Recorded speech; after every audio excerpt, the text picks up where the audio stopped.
Hello everyone, Coach Ren here.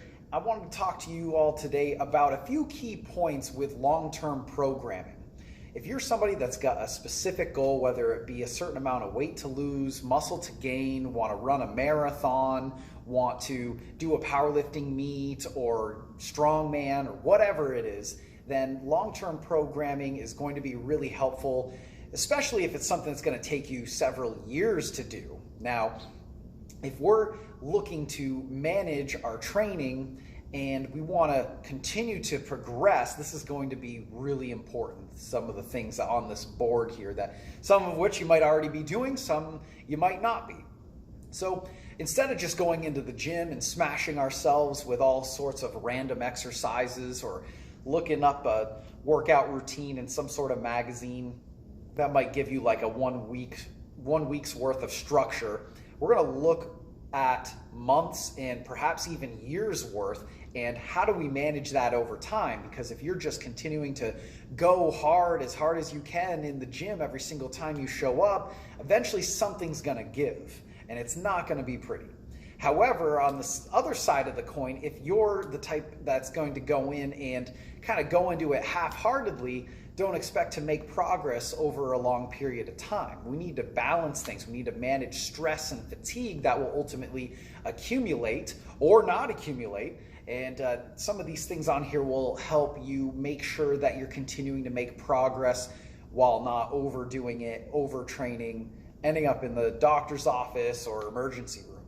So first up, we got wave, volume, and intensity. So waving means just simply that you're going to alter the amount of volume or the total amount of reps you do per workout, and you're also going to vary the intensity month to month usually.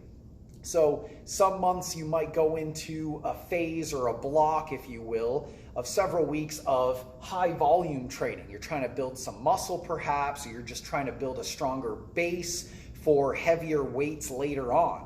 You may even go through several months of this before switching to a higher intensity phase where you do several weeks of really heavy weights with really low volume or low repetitions, where you're trying to build strength but also at the same time take it a little easier on your joints with less volume. Yeah, that's right.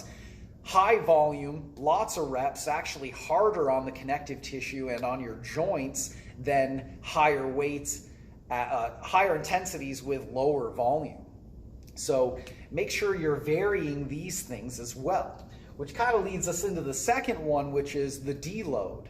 So a deload week or deload phase is a period of time where you literally drop the weight down, you drop the volume down, and you let your body recover. You let the fatigue that you've accumulated over several weeks of hard training dissipate, so that way the next week you can come back refreshed and able to push hard once again. So I keep saying week, oftentimes it's done with 1 week. Sometimes if you're tapering right before a powerlifting meet or something like that, you take several weeks where you slowly decrease the overall stress that you impose on yourself in order to perform better at the actual event. But deload weeks are super important. I definitely recommend doing them every 4 to 6 weeks or so. This will go a long way, again, in allowing you to manage the stress that you accumulate from the hard training that you do.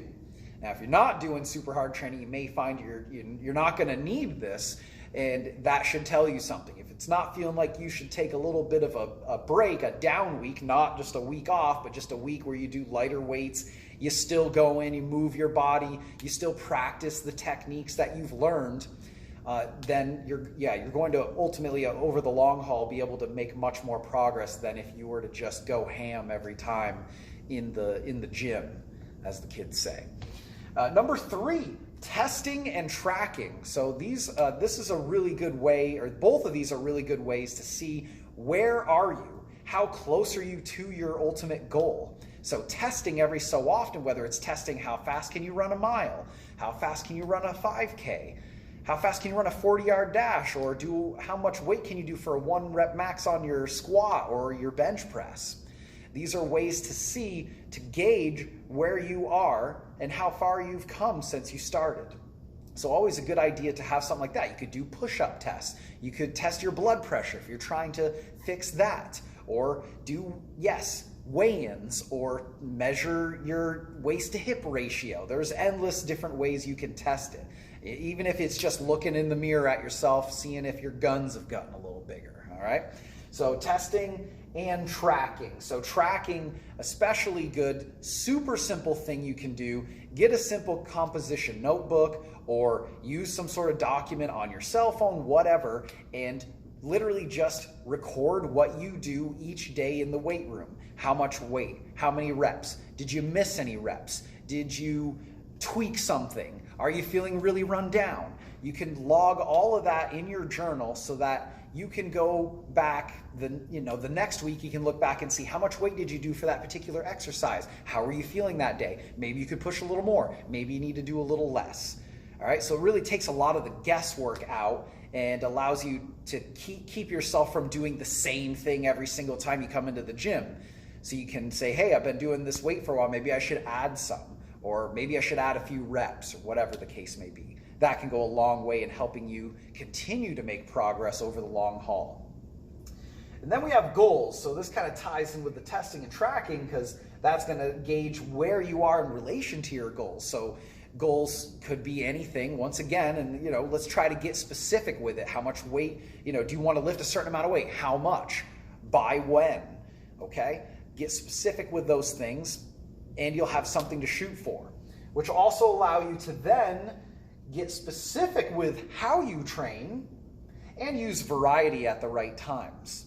So when you're a beginner, there's some debate about this. Some people say you want to keep things really simple, and that's one thing that I've done. I've used the starting strength method, where you just do a few simple exercises and you just try to build those for as long as possible. And then eventually I will add more variety as somebody gets stronger and requires that variety. However, some people would also argue that at the beginning, to fully take advantage of those newbie gains, if you will, that you want as much variety as possible to as big of a base as possible, so then you can have a higher peak as you get closer to, again, whatever goal you may have. So there's a couple of different schools of thought there. I kind of think both of them have their place. Definitely keeping things more simple if you're a newbie, and really getting used to the techniques that you need for things like squats, overhead presses, and simple movements like that are really important. Now I'm getting more specific into the weightlifting realm, but even with like running, for example, you got to be able to get your running mechanics down before you start really putting a lot of miles in, where you're eventually going to end up with runner's knee or tendonitis or plantar fasciitis, whatever you may have. All right, so both have their place. Variety will definitely help you get that bigger base, allow you to build more muscle, or cross-train to keep you from injuring yourself, and keep things from getting too monotonous as well. I only stuck with a handful of exercises for a long time, but I'm finding that it's really reinvigorating to do new things or old things that I haven't done in years. It just gets my attention back, and gets me a little more excited to get into the weight room. Be more specific as you get closer to the event. If it's a running event or a lifting event, you got to get more and more specific as you get closer to your goal or your meet or whatever competition that you have. And then finally, nutrition and sleep. All right, so great ways to recover, which we already talked about a little bit with the deload weeks. Recovery is huge. Every so often, backing off a little bit, letting your body recover for a week or two, maybe longer, whatever it is, for however long you've been pushing yourself. But nutrition and sleep are obviously huge. We got to make sure you're staying well hydrated, especially if you're working out in a hotter climate or a higher altitude.